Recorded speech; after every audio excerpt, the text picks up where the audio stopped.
Hello everyone, welcome to Slideshow English, and today we are going to discuss Sonnet 18, Shall I Compare Thee to a Summer's Day, very famous poem written by William Shakespeare, and we'll go through each line and discuss and analyze each line thoroughly. So stay tuned, let's start Sonnet 18 and let's make English straightforward. So here it's our poem. We all know that William Shakespeare wrote 154 sonnets. Amongst them, from Sonnet 1 to Sonnet 126, they are thought to be attributed to a young man, and the rest from 127 to 154, these sonnets are attributed to a dark lady. The rhythmic scheme of this particular poem is A B A B, C D C D, E F E F and G G, because day is matching with May, so it will be A, and temperate is matching with date, so it will be B and B. Likewise, C D C D,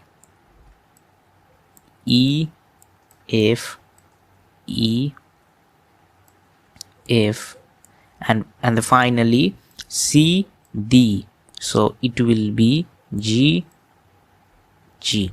So the rhythmic scheme of this poem will be A B A B, C D C D, E F E F and G G. Okay, so at first let me recite this poem once and then we'll analyze each line thoroughly. Shall I compare thee to a summer's day? Thou art more lovely and more temperate.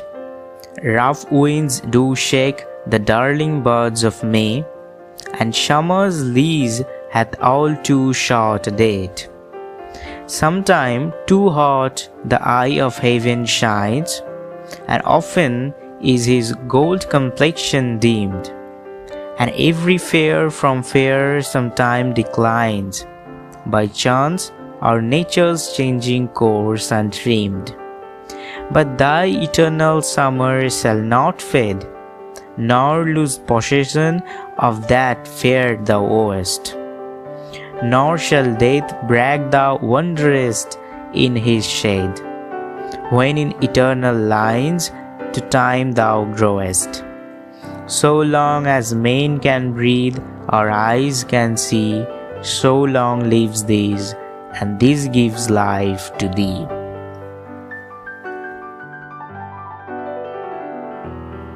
Now this sonnet is special because here at the very beginning, Shakespeare starts with a question, begins with a question, shall I compare thee to a summer's day?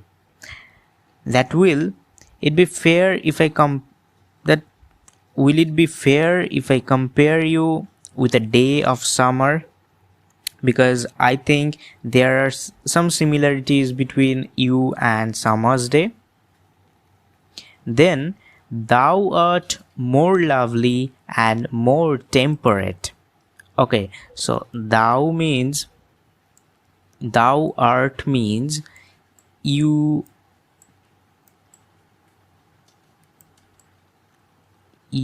are. Okay, thou means you and art means are. Thou art more lovely and more temperate. In the very next line, Shakespeare himself answers the question. He says that no, the comparison is totally unnecessary because you are more lovely than summer's day.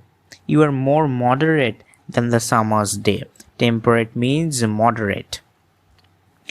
Rough winds do shake the darling buds of May. Here it says that sometimes the extreme climate situation makes the flowers fall off. This is actually a metaphor. Extreme climate, okay, rough winds, this is a metaphor. Extreme climate is referred to the bad conditions of our lives. Here May could have two meanings. Okay, May could have two meanings. It could be May month, or it could be the May tree. But anyways, it indicates that sometimes bad situations makes us fall off. Okay, rough winds, bad climate, bad situations, whatever you say, sometimes make us fall off. And summer's lease hath all too short a date. Lease means span, lifespan, and hath means have. And summer's lease, summer's span have all too short a date. You know, summer is pleasing, but it is too short. Good times come and go. They give us least chance to enjoy it. So it says that summer has a very short span. Sometime too hot the eye of heaven shine. What is the eye of heaven? Heaven is referred to the sky. So the sun is the eye of heaven. Sometime sun glows very brightly. Sometimes a cloud come. They cover the sunshine. So in our lives, sometimes we feel good. Sometimes we feel exhausted. Life is not constant. Time is not constant. It always keeps fluctuating between good and bad. So sometimes his gold complexion, the sunshine sometimes dimmed. And every fair from fair sometime declines by chance or nature's changing course untrimmed. The poet here says a very strong and powerful opinion that each and everything that is fair and lovely will lose its beauty. Each and everything is changing by chance or by nature. This process is not going to stop anyways. So this is fixed that every fair thing is gonna lose their beauty. But thy eternal summer shall not fade, nor lose possession of that fair thou ownest. This is the twisting line of this poem.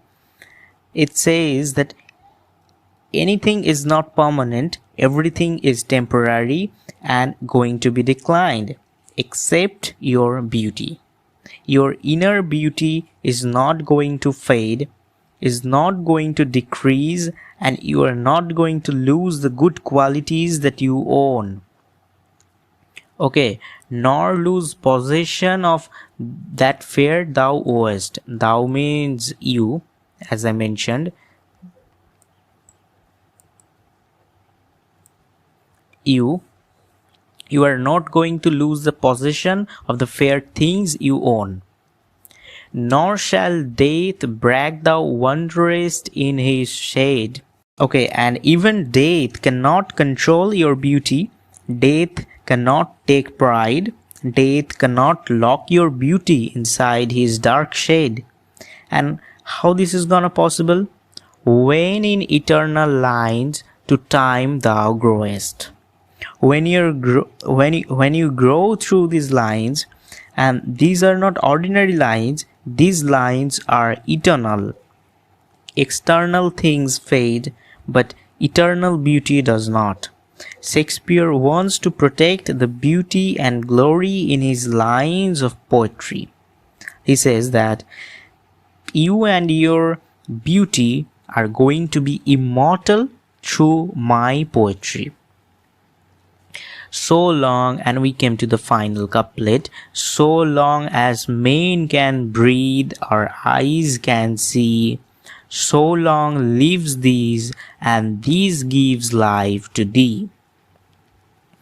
Means forever.